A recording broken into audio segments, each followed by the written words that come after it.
is, what is the best self-care for someone that's trying to start fresh?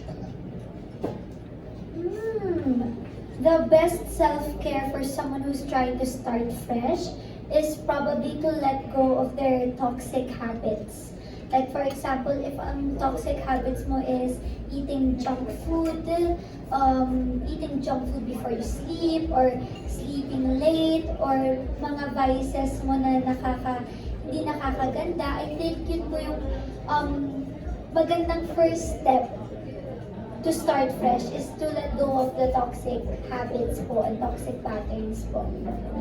Follow-up question, what are the toxic habits na nilet go mo personally? Nagti-TikTok bago matulog. Yes, kasi minsan naabot po ako ng 3 hours. Magpupuyat po ako dahil lang nagsuscroll lang po ako sa TikTok. So yun po, nilet go ko na po siya. Minsan, andyan pa rin, pero from 3 hours nagiging 20 minutes max na po siya ngayon. Pero as much as possible, hindi ko na po talaga hinahawakan or in-open yung app bago ko mag-sleep. Yan po. Thank you. All right, thank you. Who would want to ask another question? Next, we have Ms. Karine Yanan of Mega.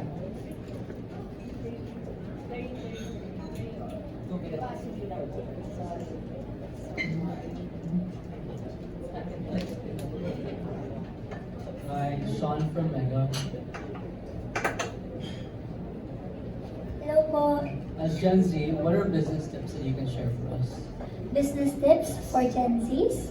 Okay, so as a Gen Z, I think ang dami po kasi nagsabi sa akin na parang ang bata ko pa, or meron pa ako lagi hinihintay, lagi po ako may sineset na goal before na dapat ito ako para ma-start ko yung business ko.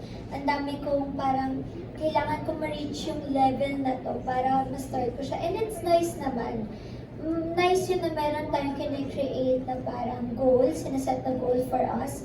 Pero super unpredictable po kasi ng life. Like for example, hindi ko naman po in-expect na magkakaroon ng pandemic at lahat po tayo nun naapektuhan sa pandemic, and hindi ko alam kung ano na magiging mangyayari sa akin, lalo na I was 16, 17 when that happened. So for me is you can always start anywhere, anytime and anywhere. Like you don't need to reach this certain level of success to be more successful. You can start now. Dati kasi sabi ko, sa start ko lang yung brand ko kapag mayaman na ako, or ganito na ako, pag masikat na ako. And you know, kailangan mo lang magsimula na, I think. Yun yung pinaka-advice ko siguro for Gen Zs. Kasi pansin ko lang po, bilang, correct me if I'm wrong, pero bilang Gen Z, pansin ko lang na madami mga Gen Zs na nagpa-plan, ang dami lang dreams. Kulang sila sa action, like, kulang sila sa pag-start, sa pag-show up.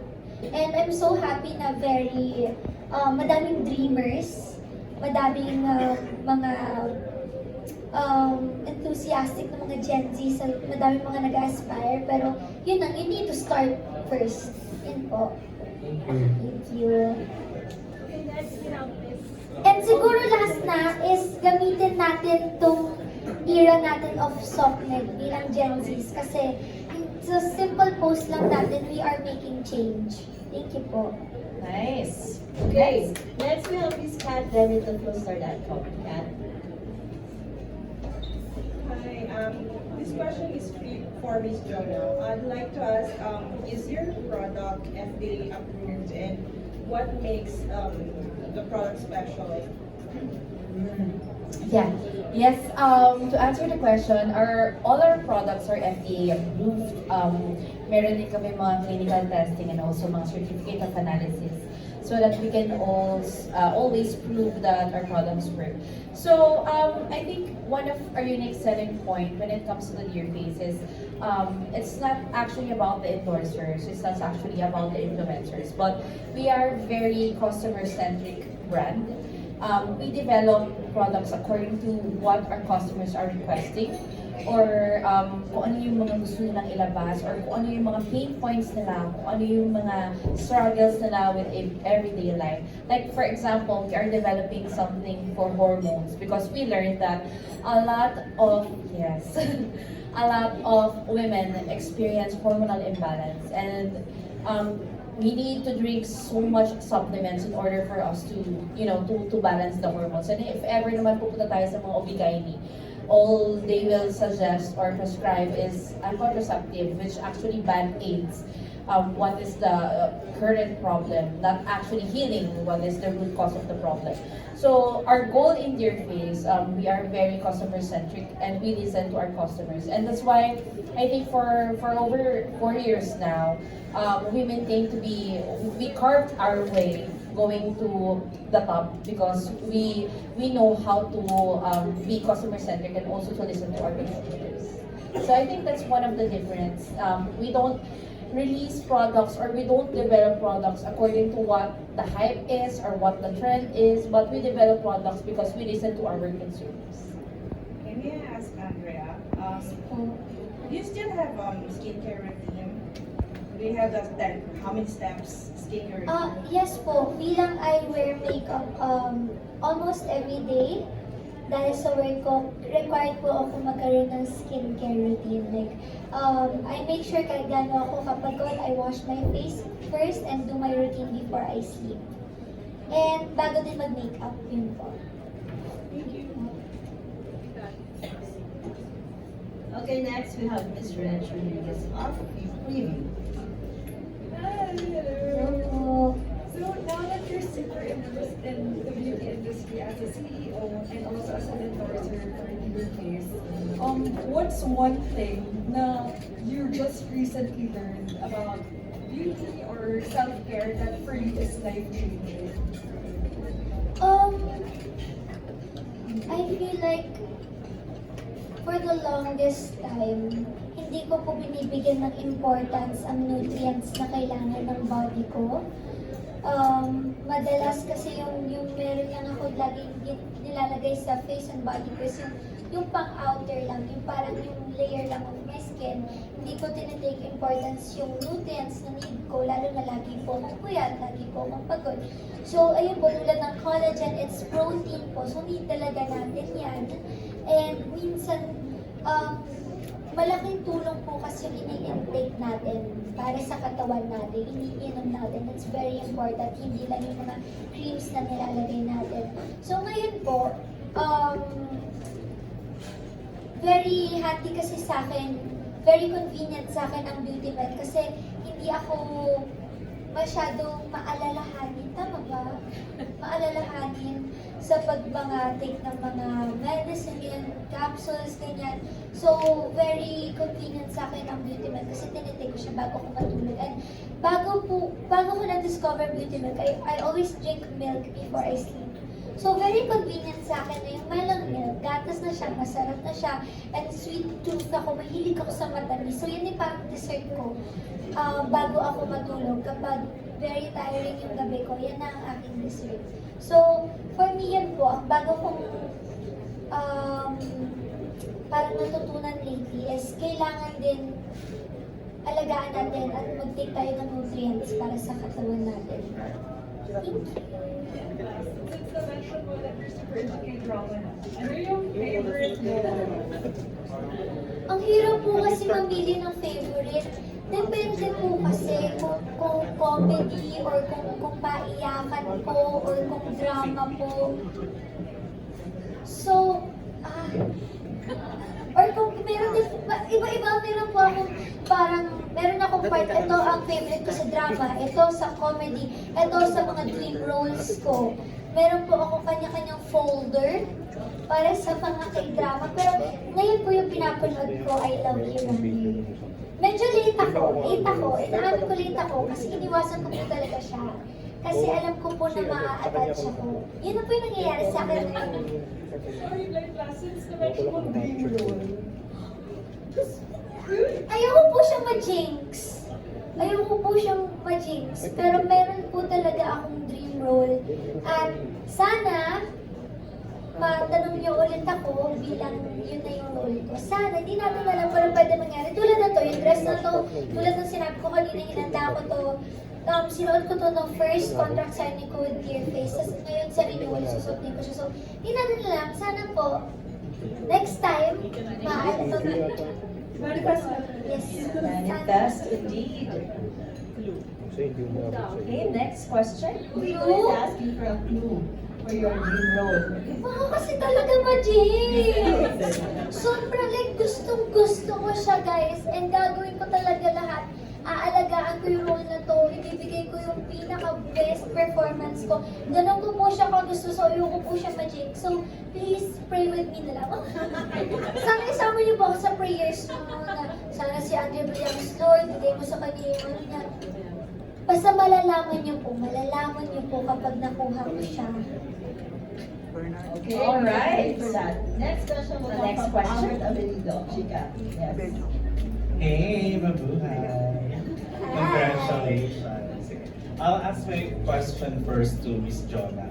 So, di ba earlier you mentioned na technically hindi pa talaga expired yung contract ni Bly. So, what drove you to renew the contract earlier? And like, sabi mas mahaba, so parang ilan ba to? Parang 5 years ba to?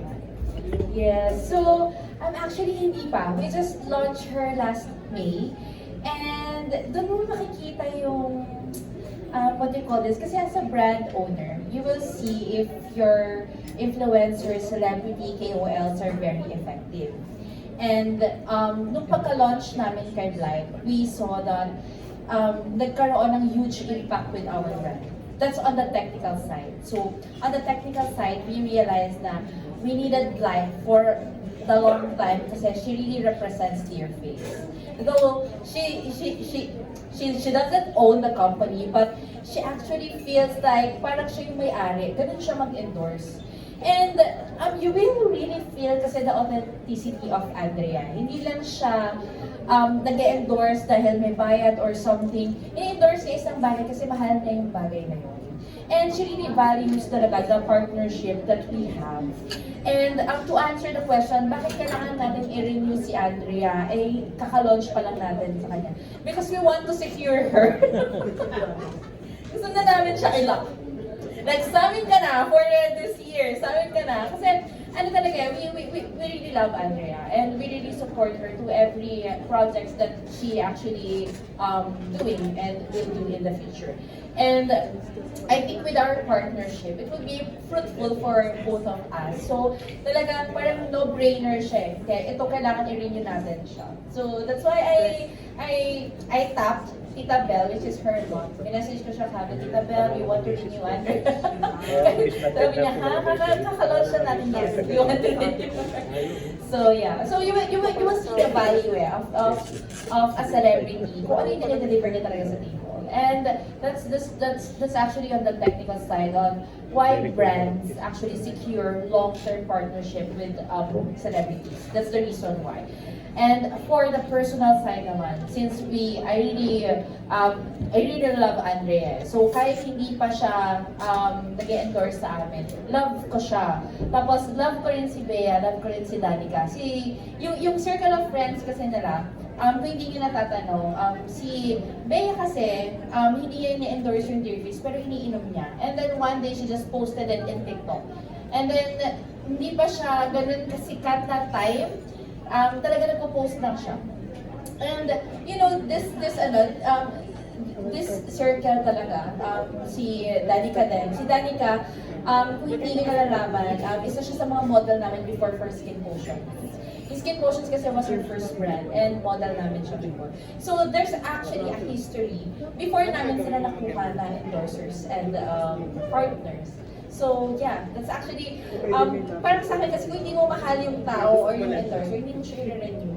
Kahit ano pa yung value na binibigay niya sa'yo, if you don't work together fruitfully, hindi magiging okay yung partnership. So, I really value Andrea for, you know, letting us to be part of her family. So, yeah, thank you, Andrea. Thank you so much po, Miss Jonah. Kanina po kinikilig. Thank you po. So ilang years yung pag-lock mo kay Andrea? Okay, so we have 1 year, so we just launched her, right? And then we locked another 2 years, so it's a total of 3 years. Yay! Let's all clap for that! Secure na secure. Secure na secure na secure. And kasi yung first, actually, to be honest, yung deliverables kasi for first year, nagawa na niya. Kahit hindi namin ninaas.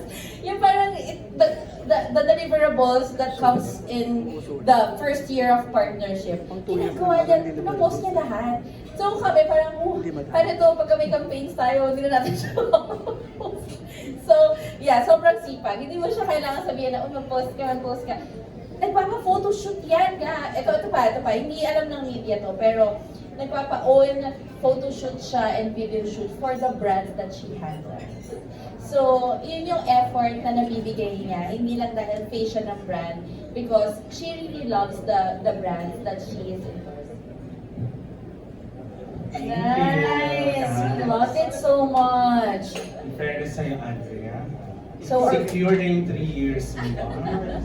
Ayan. Ang question sa'yo here is, like, as a businesswoman yourself, what have you learned from Miss Jonah in terms of handling the brand, handling the business? Having a relationship po, si Miss Jonah po, super bait po niya, tsaka may relationship po siya sa mga kinukuha niya, influencers, sa akin na endorser. So, ayun po siguro mga natututunan ko sa kanya. Lalo na po, may mommy figure din po kasi si Miss Jonah. Unang meet pa lang po namin, meron na po siya mga pinayo na sa akin, hindi lang bilang artista, kundi bilang isang tao din. At saka, eto na may sarili po akong business. Madami na din po siya na kwento sa mga natutunan niya, sa mga mistakes na pwede niyang gawing parang mas matutunan para mas maging better ka. So, ayun po, marami po ako natutunan kay Miss Jonah and I'm just really grateful for her po. And last na lang, Jonah made mention of your barkada, yung ABCD Girls. Marami nang nakakamiss you doing content with them. What's next for your barkada? Ano po kasi, ang hirap lang ngayon, parehas po kaming tatlong mga busy kasi sa ginagawa ko pong show, tapos may photoshoots, tapos si Bea, meron din po siyang mga pinaghahandaan, si Daddy ka din po may pinaghahandaan, pero tinatry pa rin namin yung best namin magkita-kita. Ngayon, ang pinagkakaabalahan po namin is mag-book ng flights. Yan po, kasi syempre, grabe din po kami mag-work. Apakasipag din po talaga ng mga friends ko na yun. Magkakaiba po kami ng mga talagang paths sa life, pero iisa yung in common kami, parehas po kami masisipag. So, parang deserve po namin magkaroon ng out of the country girls trip. Yun pa lang yung plano namin po. Sana hindi ma-jinx. Ayun. Hindi yan. Sana. Congrats, Mom. Thank you po. Thank you. Okay, so is that it? Now we're done with the questions. Oh, I think we have the last question here.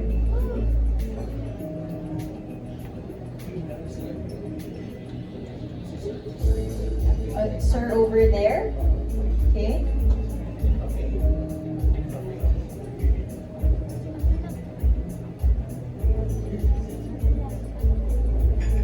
Hello. Hi, Andrea. Po. Ni-manifest mo ba yung success mo na ito at ano pang ni-manifest mo na natupad? Actually, I think before me praying about everything that I have right now, it was actually my mom. Kinento na niya sa akin to bata, baby pa lang ako na habang karga-karga niya ako, nagdadasal na po talaga siya na, Lord, bigyan mo ako ng maganda na kulot, bigyan mo ako ng star. Kasi sabi niya, parang kailangan mo maging specific with your prayers. And lumabas ako, tapos nakita niya kulot ako, cute ako. Tapos, biglang pina-audition niya ako, sumablay ako, hindi ako nakuha sa audition na yun. Pero, ewan ko, biglang si Mami, hindi na niya, medyo nag-give up na siya. Sabi niya, okay, baka hindi talaga star tong anak ko. Pero biglang, may nangyari sa family namin, tapos nag-click sa akin na parang gusto ko maging artista pala.